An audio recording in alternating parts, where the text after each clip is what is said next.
Ted doesn't know how his music's ready again. Yeah, I don't, unfortunately. We've been talking about this for... Oh, I just got the notification. Oh, you got That's a notification? awesome. Hey, make sure everybody turn your notifications on. I didn't know that was a thing until now. No. You know what? I don't even know if I had my notifications on, but I did get a notification. Do you like the page? Yeah, like I mean from the very start, but so maybe it's when you like the page. But I've never. But if you wanna, if you are a first-time viewer, you can always look back on this page and look at our other lives that we've done, or you could go on the YouTube channel Monster Media, and you can watch from the beginning, episode 1. You remember what that episode was about? Episode 1. About God. Good enough. You want to know about God? No, but episode 1, if I remember correctly, it was about the religious religious corruption, if I remember right. Well, not necessarily corruption, but misconceptions. That's it. Misconceptions in the religious community. That's what it was. So if you want to, learn a little bit about that, our stance on that and whatnot, definitely go ahead and hit the subscribe button on the YouTube channel and go watch from the beginning. There's a whole playlist of all of our podcasts from the first up until we stopped doing it on YouTube and we moved to here. But soon, once I figure out how to get the Facebook Lives onto YouTube, I am going to transfer those over as well, so you'll have all of them. And heck, you know what? I might even post all the originals on here, on the Facebook page. Cool. So, let's get started of Do You Really Know God? Yeah. We will start, today is Finding Faith. Yeah. We're going to start with Hebrews 11:6. Without faith, it is impossible to please Him. For he who comes to God must believe that He is, and that He is a rewarder of those who seek Him. I think that's a good one for our topic for today, with faith, finding faith. It's kind of a broad topic, but kind of not a broad topic. Everybody in their life, at some point, we lose faith. Yeah. I don't care who you are. Everybody loses faith. Yeah. Even the greatest of pastors have lost faith at one point in their life. Either that or just didn't start by having faith. Mm-hmm. Let me, we talk a lot about how you got to pray to God. And God will answer your prayers. And He will give you signs or whatever directions to go. You just got to know where to look for them. And they're not always so broad. Sometimes they're subtle. But I got 2 stories I got to tell. Yeah. I told you guys the stories the other day. I was listening to Christian radio, and they had a pastor talking. And he's talking about some of his experience throughout life about different things. And first story is, him and his wife went to a college park, because there's a college right down the street from the house. Coming out, they found a wallet on the ground. So, wife opens it, looks in it, got the guy's name, and it's like $250 in the wallet. They went around asking if anybody knew him. Nobody knew him. So they went home and they started calling campus security and different areas of the campus to find out who he was. Got to the point where they found his phone number. So they called him. They said, hey, the wife called him. Now, mind you, the pastor's telling the story, and he's like, yeah, my wife called the kid and says, yeah, I found your wallet, this, that, and the other. Do you want to come pick it up at 2173 Maple Street, blah, blah, blah. Says their home address. And he said, he's sitting in the kitchen like, whoa, wait a minute, why are you giving our home address? We don't know who this is. How about we just meet him at the campus or campus security? Why are you giving him our address? And his wife looked at me and she says, because God told me to. And he's like, huh? He's like, okay, whatever. So he goes about doing his thing. Well, then she starts baking cookies. And he's like, hon, why are you baking cookies? And she goes, oh, for when the guy comes to get his wallet, God's telling me that he needs cookies. So he's like, okay, so you're baking cookies for a stranger that's coming to pick up your wallet because God told you to, but okay. So he continues watching a football game. Well, now the doorbell rings. Well, a guy shows up. The wife goes and opens the door, and the pastor's standing there. And they open the door, and the guy looks at them both and starts crying. So now the pastor and his wife are looking at each other like, what's going on? What's happening here? So they look at him and they're like, young man, how can we help you? What's wrong? And he's like, well, you're my mother's pastor. And he goes, oh, okay, well, that's good to know. He's like, well, my mother made me go to church all my life, and then when I went to college, he goes, I'm out on my own. He goes, I kind of quit going to church, and he's like, I lost faith and lost my way, and he goes, I don't know if I believe in God anymore. And the pastor's like, oh. He's like, and why are you crying? What's going on? He goes, well, this morning I had a thing, and he goes, I actually had an argument yelling at God saying, I don't believe in you because you don't show me that you're there. You need to prove to me that you're really there. And he said, then I went out, and he goes, I lost my wallet. So I'm like, great. Okay, now I lost my wallet. I don't know my faith. I don't know where to go. I don't know if I believe in God or what's going to happen. He goes, and all of a sudden, he goes, I get a call to come pick up my wallet, and it's you, my pastor. He goes, if that ain't a sign, I don't know what is, that God is real. So they had a little prayer session, they talked to him, and the kid got his faith back. Because the kid prayed for God to give him a sign. So the kid seeing that, going to losing his wallet, and then the pastor finding it, his pastor finding it, wound up being the answer that he needed. And that story number 2 is,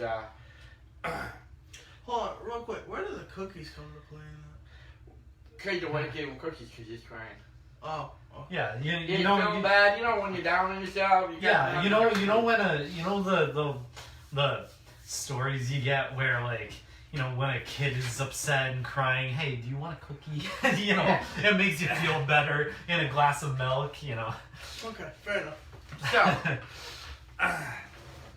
next part of it is he tells the story how he is supposed to, a couple of years back, he's supposed to go in for back surgery. He had sciatica problem for years, and he couldn't sit down, couldn't walk.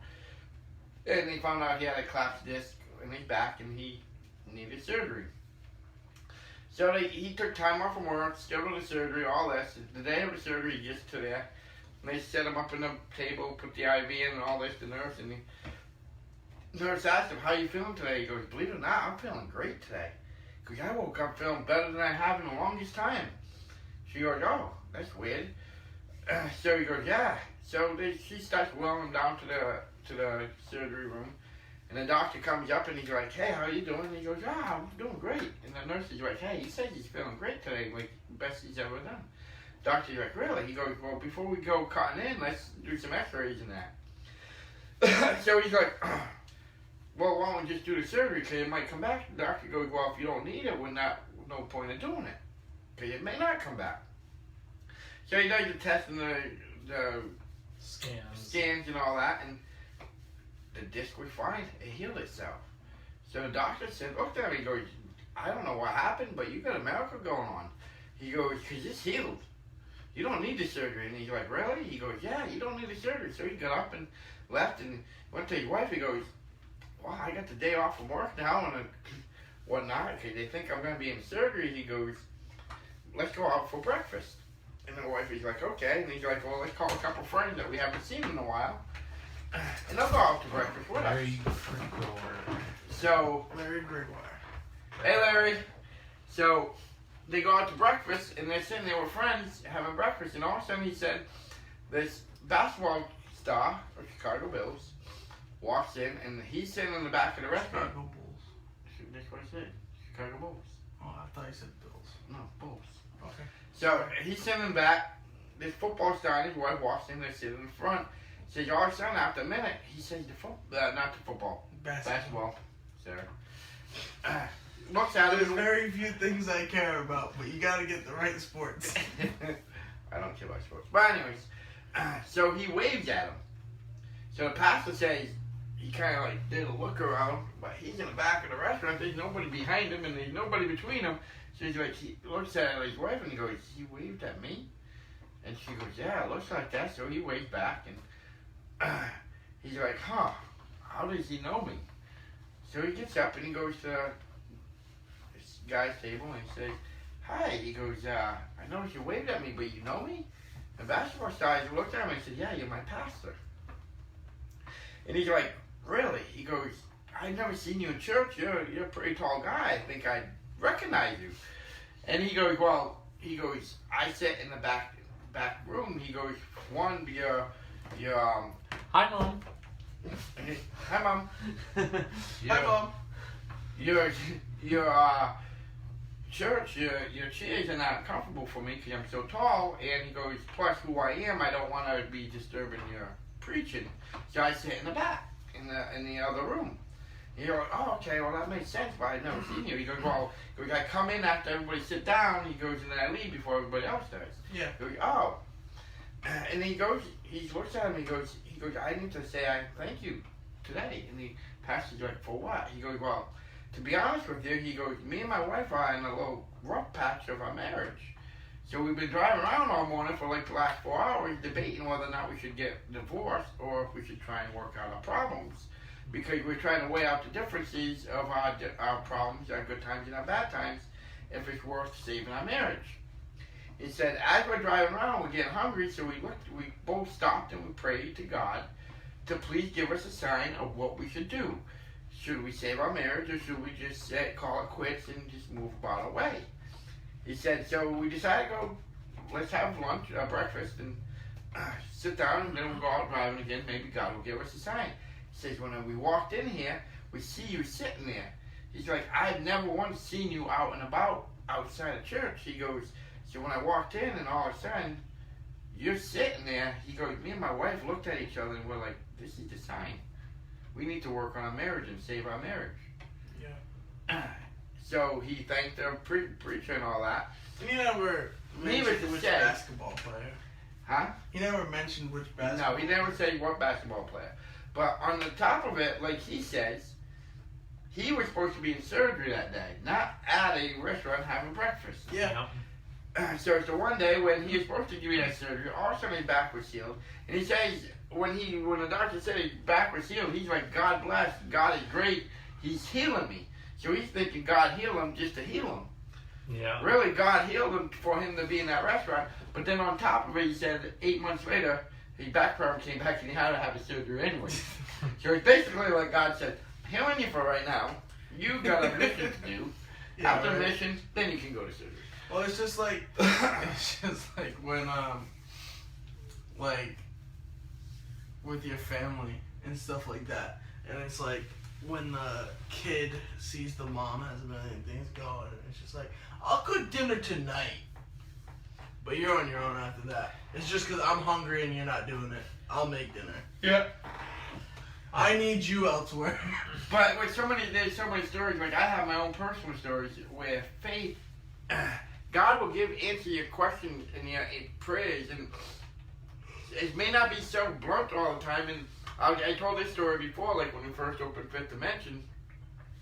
Before we actually opened, I left my last job and we built in Fifth Dimension and all this, and I basically after like a month, I got out of money, and we haven't opened our shop yet. We had still like 4 days to open the shop or something like that before we opened. Yeah. And we were at the point where my house mortgage was about ready to be behind, and we had no food in the house, and we just like, what are we gonna do? We need to make money now, and we got 4 days still before we can open the doors. And it was the summer, so mom wasn't working. 'Cause Yep. She was taking care of the kids. And it was summer, and there was just so much going on but we needed the money. So I just did a heart-to-heart prayer with God, and I said, "God, please, I felt opening Fifth Dimension was the right way, what you wanted me to do, but I don't know what I'm going to do now. I need your guidance, need your help."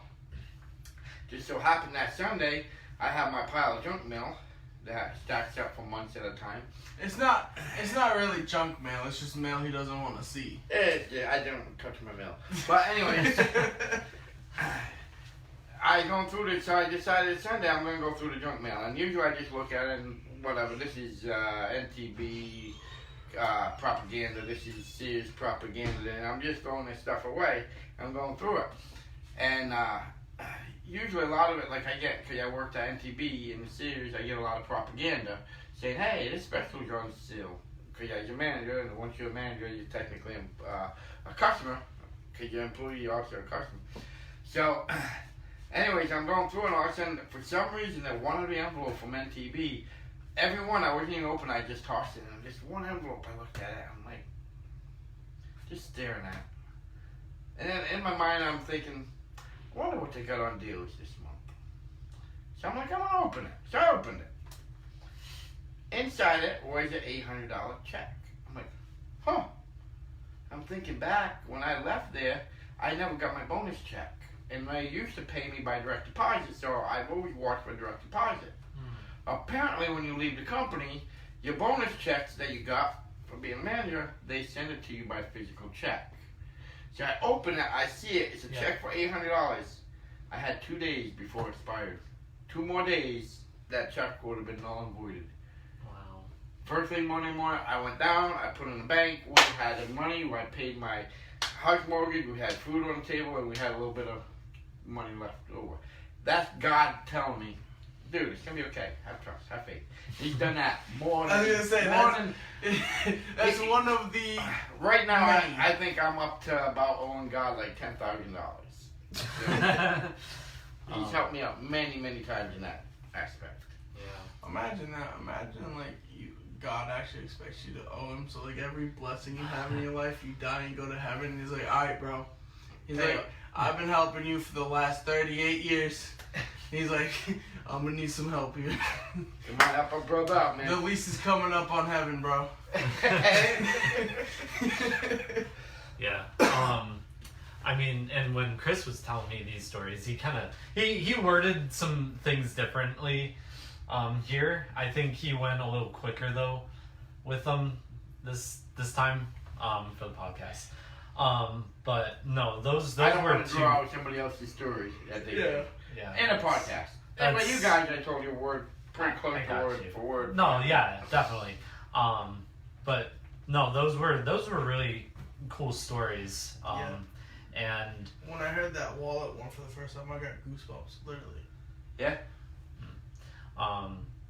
So and I think the whole losing faith, it's not that somebody just one day is like a Christian or this big believer, and then just one day they don't feel it anymore. They're not deciding, oh, you know what, God, it doesn't feel like God's helping me out. It doesn't feel like God is sees me or is listening to me, or so I'm done. It's more of I think it's not just going from like Christian to atheist or anything like that, but it's more of, I think people go through seasons where their faith really needs to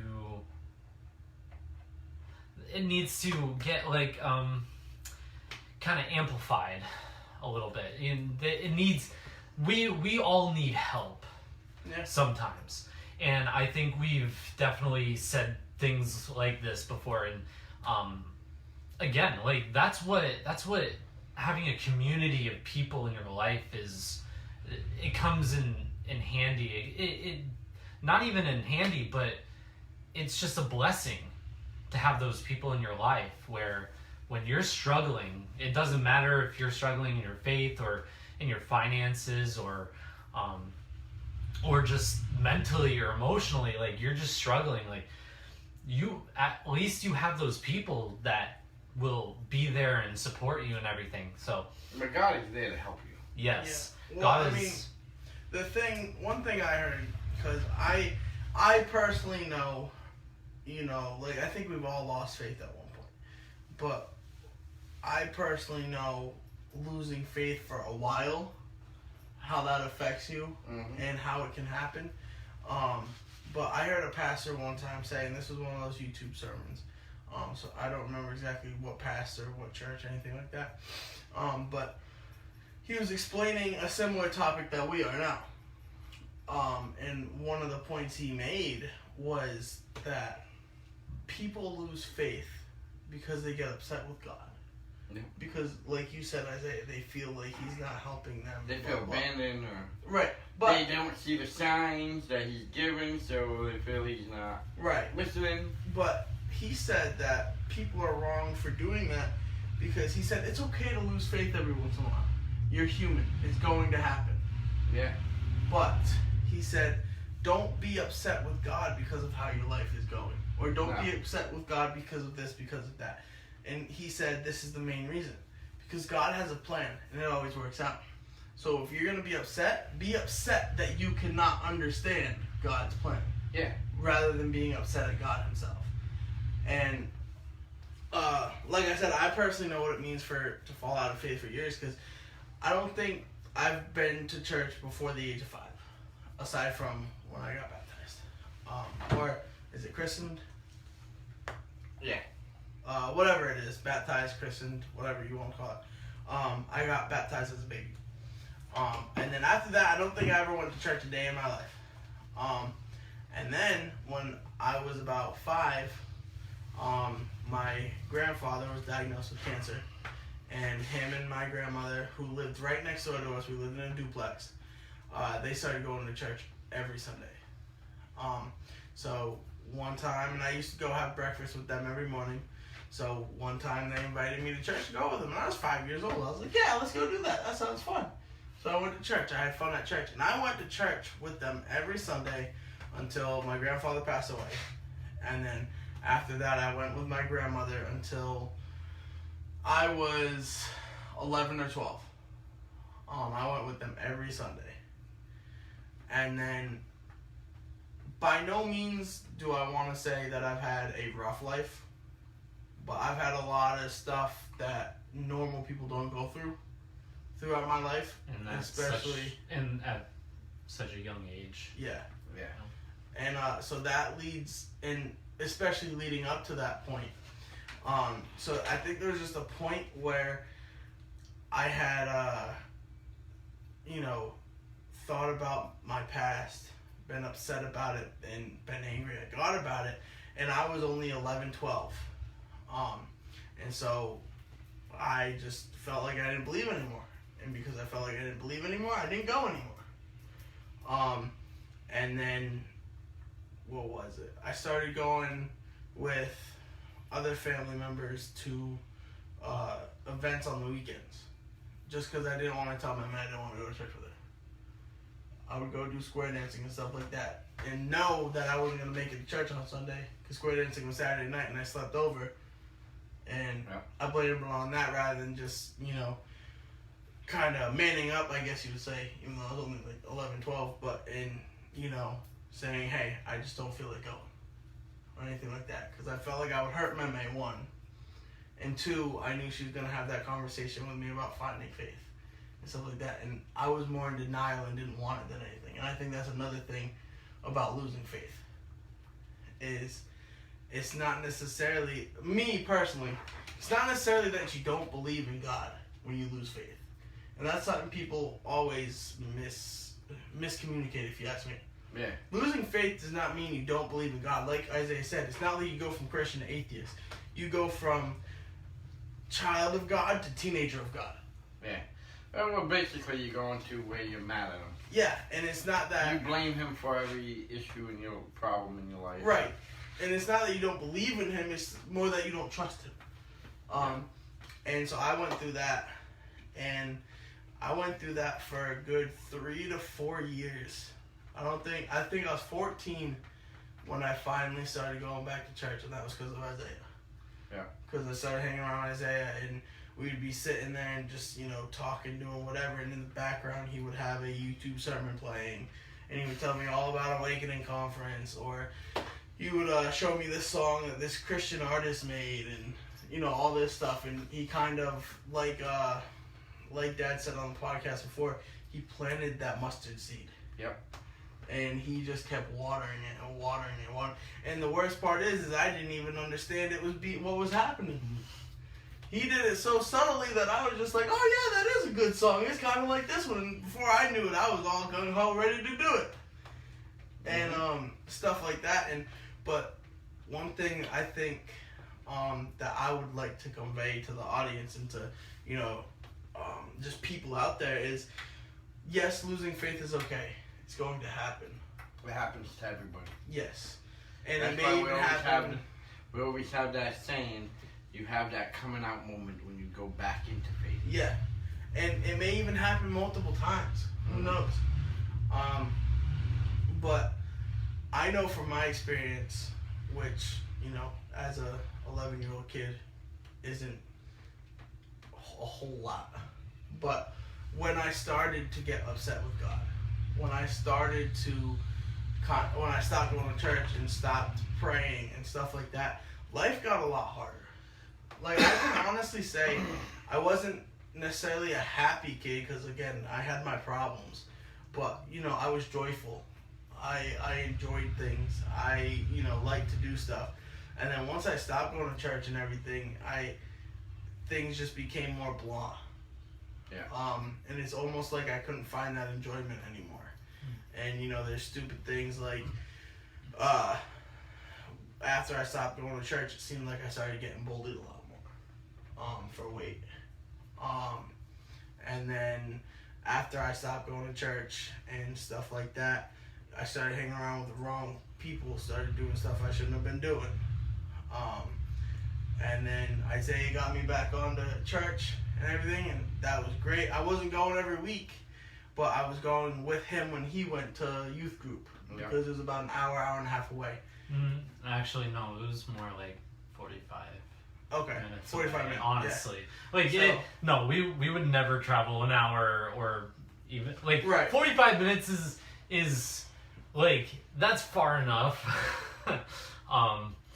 Yeah, we lived in Putnam, Connecticut. This was in Providence, Rhode Island. No, it wasn't. No, it was close to Providence. I will give you that, but it was in Smithfield, Rhode Island. Okay. So it was very much in that sort of comfortable zone where, like, traveling 45 minutes for something, like say going to the mall, like, you wouldn't, like, some people don't like traveling like 2 hours just to go to the mall, you know, like, that's just like, no.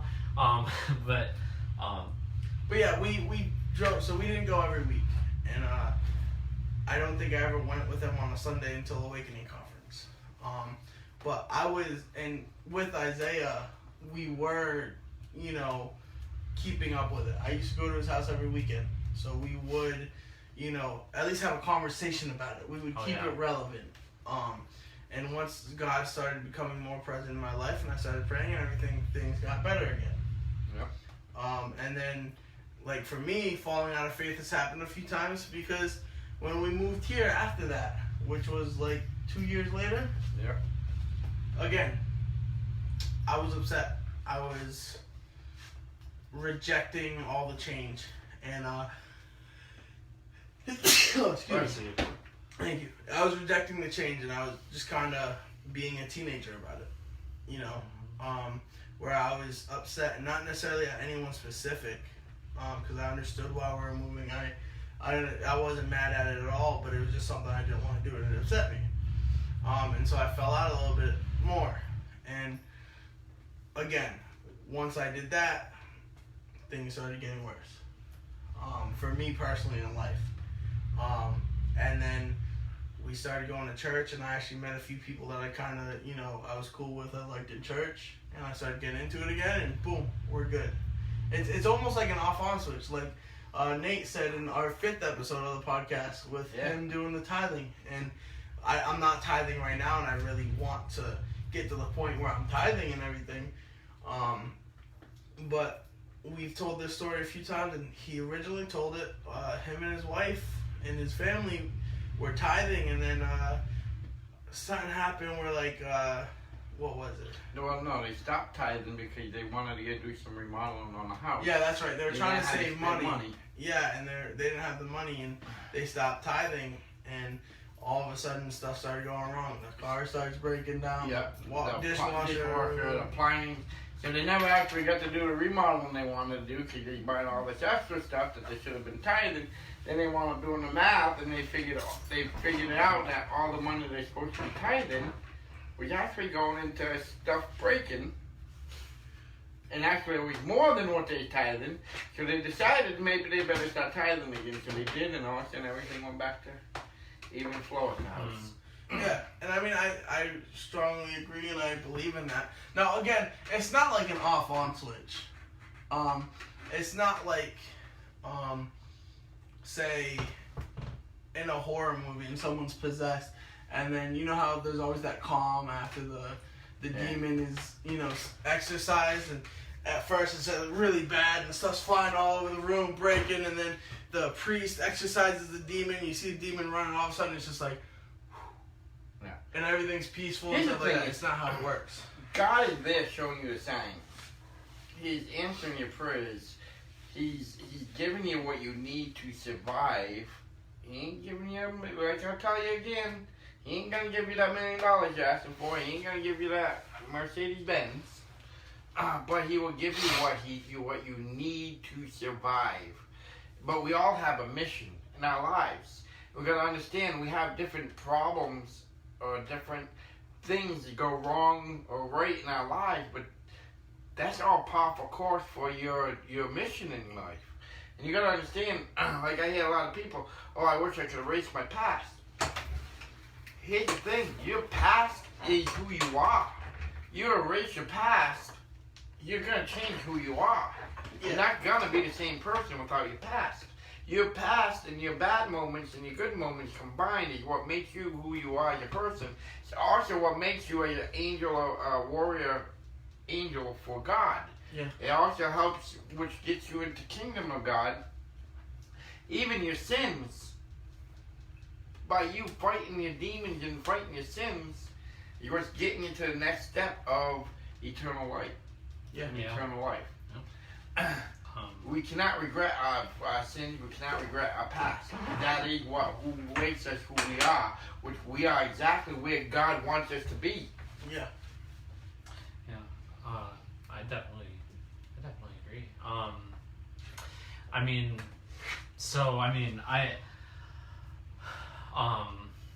I'll testify where, between the age of like 15 to, I want to say maybe about 18-ish,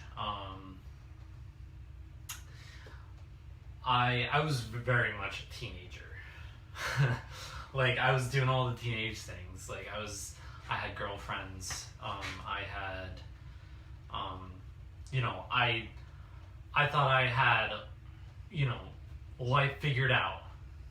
Like, I thought, I'm doing great.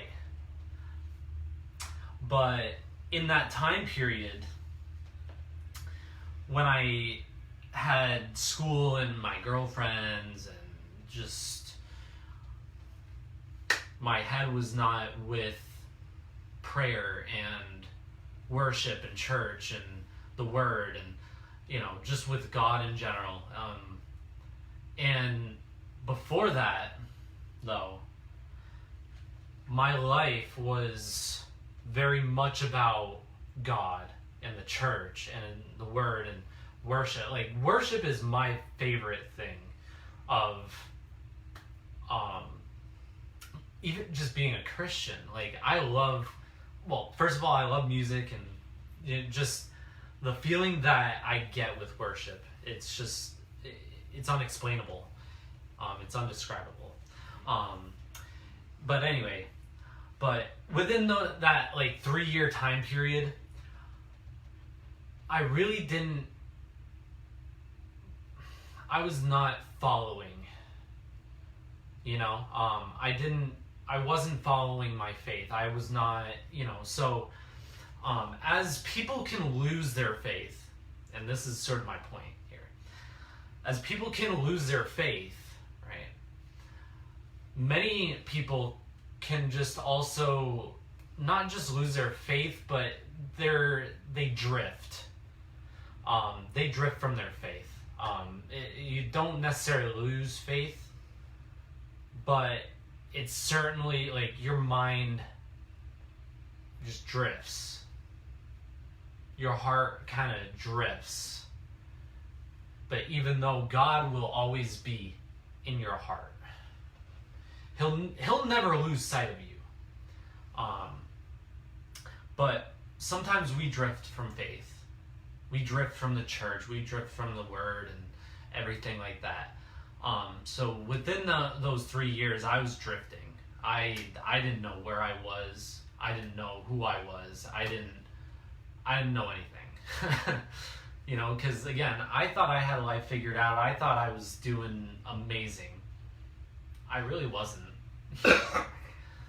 Without faith, without having that continued relationship with God, that's where you're gonna find yourself. I truly believe is like you're going to get lost in the stuff of life. You know, whether it's work, whether it's whether it is school, like if you're going to college or you know whatever, you know, you're just gonna get stuck. You're gonna get lost. You know, it's gonna feel like you're in a boat in the middle of the ocean. You just don't know which direction to go. That's literally how it felt. So definitely without faith, it's not a good place to be in. So It helps to have faith. We all lose faith, but we all gotta find faith back and find out. I had a time in my life when my neighbor, who was a good friend of mine, passed away. Then a year or two later, my sister passed away. Then my father passed away. I really actually was angry at God, and I've said some nasty things to God. I will honestly say I really did not like God, and I told him I didn't like him, and I told him a few choice words I thought about him for a few years there. I fell way out of faith, and a couple years later, there was another incident that came up that was, I told everybody my story that gave me my faith back, and I had my coming back to faith. Everybody needs some type of faith. God will give you faith. If you have faith in God, He will give you what you need in life and get you through. That's the bottom line of this. Follow the Bible. It will teach you how to find faith. He will give you the signs. Just ask, and He will show you the signs. It's not going to be a big neon light saying, yo, dude, over here, but it will be a subtle sign, but it is there. yeah, it's again, like I always say, it's that still small voice in your head that will always come to you at some point. Even just the small signs, or you know, like the basketball player, you know, in the restaurant, and the pastor comes in and sits down, and he sees him, and how kind of small that is, it's still a very big sign that God will give you. Yep. And like you just said, I was actually re-listening to a sermon by a really, really awesome pastor, Robert Madu. I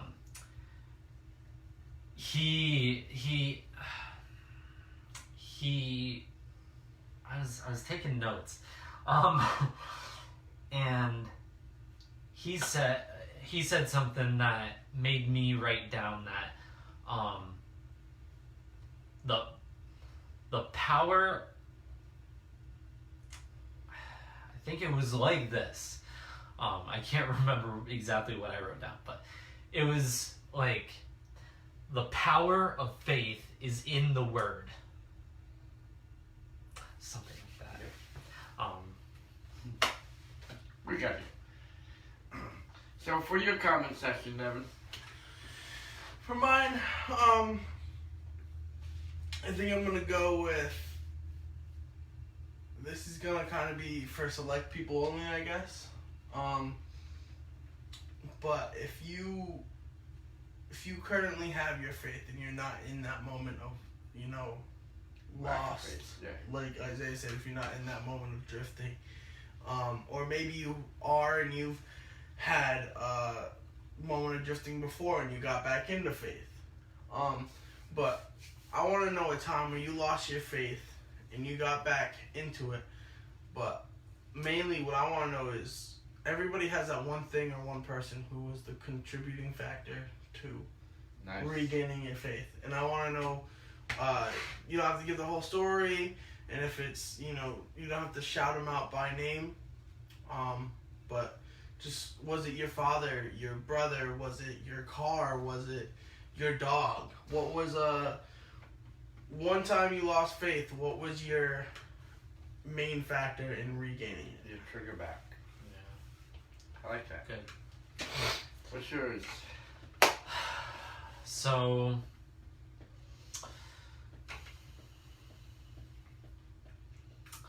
and I was trying to think of one.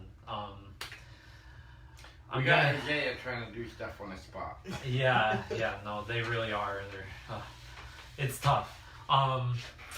So I think what I'm going to ask, I guess, is what was your experience like when you lost faith?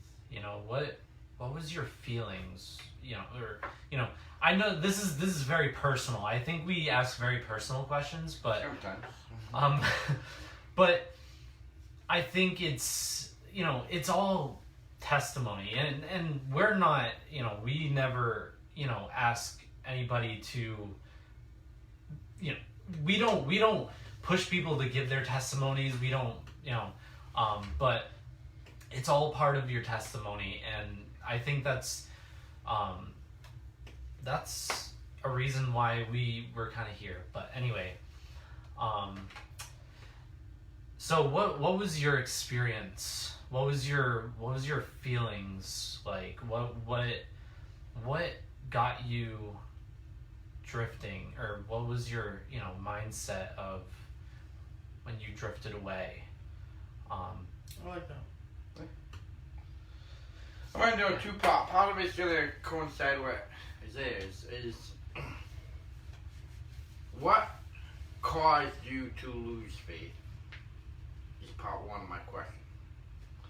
So what was the trigger that made it, that gave you that instant of, you know what, I'm done with you, God. But on part two of that, I want to know, basically,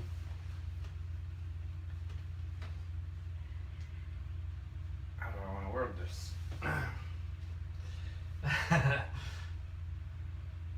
Basically, after you lost faith, you got it back. How much of that lost faith error you have still affects your life today?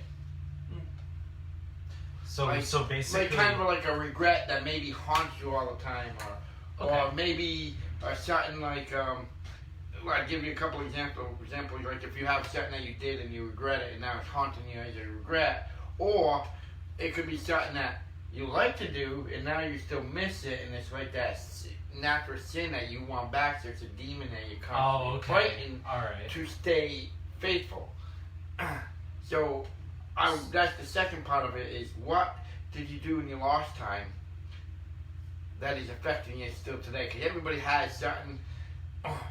Everybody has a sin that they're fighting at every day, given time. Everybody has that one little sin that's like eating at them, that they gotta kind of resist all the time to stay on faith course.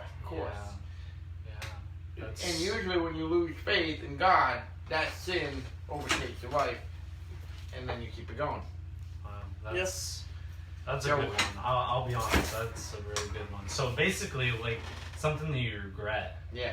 During that time of regret, lost faith, or might not be regret. It could be something that you just miss doing.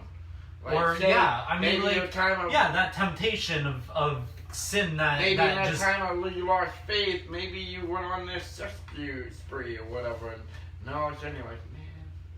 Man, I can't do the Asian hookers no more. or yes, maybe or maybe got into drinking or something. Yeah.